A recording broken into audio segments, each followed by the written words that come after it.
দেলোর ভাই এই দেখছেন নি এই কমপ্লিট করছে ঠিক আছে না এই ইয়ানতে কমপ্লিট এই এটার নিচে ইয়া লাইট আইব ঠিক আছে না আর এই সাইডে এটা আছে না এটা ফ্লোরের পরে এই যে এটা লাগানোর সময় এই সেম সেম ফ্লোর লাগিয়ে আইব ঠিক আছে এই দেখছেন সাইডে সব এই কর্নার ঠিক আছে নি এই কর্নার ওকে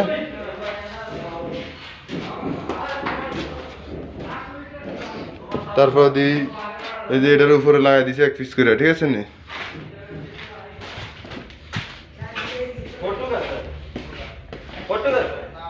এই এটার নিচে দি বাকি আসলো এটাও লাগাই দিছি উপরে এক পিস করে লাগাই দিছি 2 পিস করে কাটি দিছি এই সেম সেম নিচে দিয়ে সব লাগাই দিছি উপর দিয়ে এক পিস করে লাগাই দিছি 2 পিস করে কাটি ফেলছি ঠিক আছে